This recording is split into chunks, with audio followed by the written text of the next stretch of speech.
Party తరపున నేను కానీ ప్రభుత్వం మా మీద చేసే ఆరోపణలకు కానీ మా మీద చేసిన కొన్ని కువిమర్శలకు కానీ ధీటుగా సమాధానం చెప్పినాం కాబట్టే మాకు మాట్లాడే అవకాశం కూడా సావధానంగా మాట్లాడే అవకాశం కూడా ఇవ్వకుండా గొంతు నొక్కి చివరికి శ్వేతపత్రాల్లోని హడావుడి చేసి ఆఖరికి వాయిదా వేసుకొని ప్రభుత్వం పారిపోయిన విషయం కూడా మీరు చూసినారు.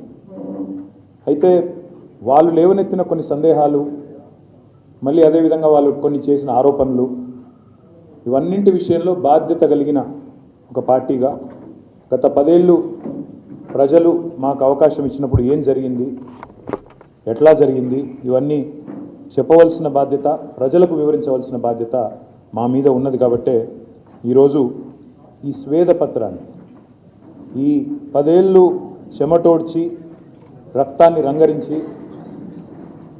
వందల వేల గంటలు పనిచేసి ఒక్క మా ప్రభుత్వంలోని మంత్రులు ఎమ్మెల్యేలు మాత్రమే కాదు, మా ముఖ్యమంత్రి గారు మాత్రమే కాదు, లక్షల మంది ఉద్యోగులు, కోట్ల మంది ప్రజలు తమ స్వేదంతో, తమ కష్టంతో, తమ చెమటతో ఈ రాష్ట్ర అభ్యున్నతికి ఏ రకంగా తోడ్పడ్డారో, ఏ రకంగా ముందుకు తీసుకొని పోయినారో చెప్పవలసిన బాధ్యత ఈ స్వేదపత్రం ద్వారా మా మీద ఉన్నది. కాబట్టే దీన్ని స్వేదపత్రం అన్నాం.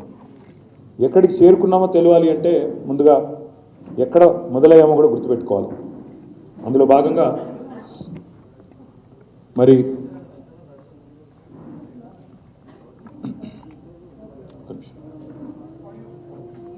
ఒక్క నిమిషం గో బ్యాక్ స్లైడ్స్ ఎవరి దగ్గర ఉన్నాయి? ఒక స్లైడ్ వెనక్కి go to the first slide. ఎక్కడికి చేరుకున్నామో తెలవాలి అంటే ఎక్కడ మొదలయ్యామో గుర్తుపెట్టుకోవాలంటారు. అందుకే ఒక మాటలో చెప్పాలి అంటే విధ్వంసం నుంచి వికాసం వైపు, సంక్షోభం నుంచి సమృద్ధి వైపు జరిగిన ఈ ప్రయాణం కొత్త రాష్ట్రంలో గత 10 ఏళ్ల ప్రగతి ప్రస్థానం ఏదైతే ఉందో భారతదేశ చరిత్రలోనే ఒక రకంగా చెప్పాలంటే ఇది ఒక సువర్ణ అధ్యాయం. 60 ఏళ్ల సమైక్య పాలన, 60 ఏళ్లలో జరిగిన జీవన విధ్వంసం ఒకవైపు అయితే, మరి నేరపూరితమైన నిర్లక్ష్యంతో, క్రిమినల్ నెగ్లిజెన్స్తో, నెక్స్ట్ స్లైడ్, క్రిమినల్ నెగ్లిజెన్స్తో, ఉద్దేశపూర్వకమైన నిర్లక్ష్యంతో మన రాష్ట్రాన్ని నాశనం చేసే ప్రయత్నం, జీవన విధ్వంసం చేసే ప్రయత్నం ఆనాటి అప్పటి పాలకులు, అది కాంగ్రెస్ వారు కావచ్చు, ఇతరులు కావచ్చు, వారి వివక్ష వల్ల శిథిలమైన ప్రాంతం, పూర్తి స్థాయిలో పక్షపాతంతో చిక్కిశల్యమైన ప్రాంతం మన తెలంగాణ. అందుకే మాటల్లో కంటే కూడా ఆనాటి ఒక ఫ్రీలాన్స్ జర్నలిస్ట్, ఆయన పేరు ప్రేమ్ అమన్, ఆ రోజుల్లో తెలంగాణ ఉద్యమం నుంచి ప్రేరణ పొంది ఆయన తెలంగాణ స్టిల్ సీకింగ్ జస్టిస్, అంటే న్యాయం కోసం నిరీక్షిస్తున్న తెలంగాణ అని చెప్పి ఒక డాక్యుమెంటరీ రూపొందించారు. అదొక 2-3 నిమిషాలు దాన్ని చూసినట్టయితే కళ్ళకు కట్టినట్టు మీకే అర్థమవుతుంది ఆనాటి తెలంగాణ పరిస్థితి. Do you think we been doing for the last 15 days?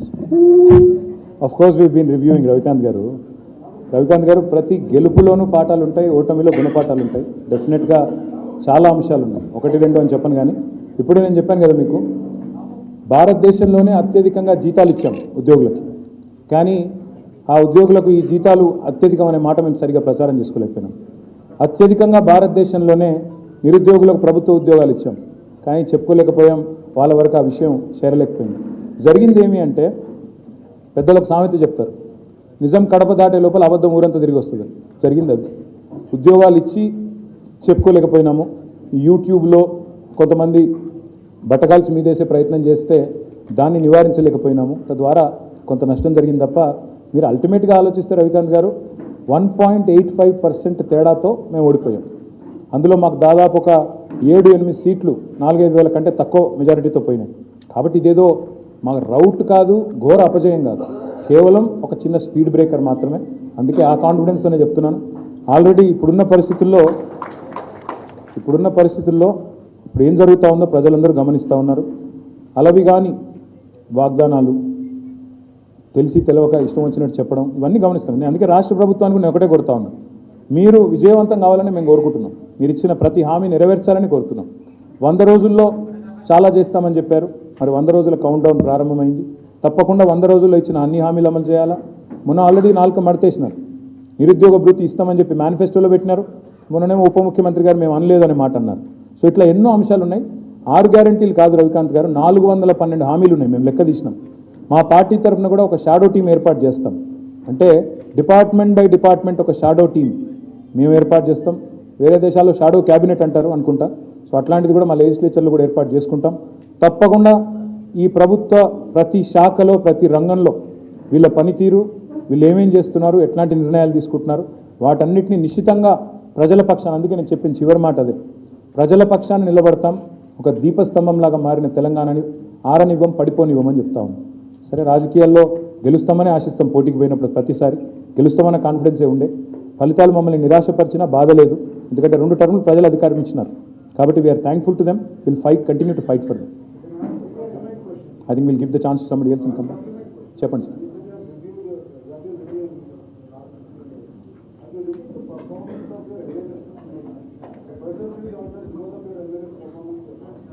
I'll get into the detail at a later point. ఎందుకంటే we have reviewed everything.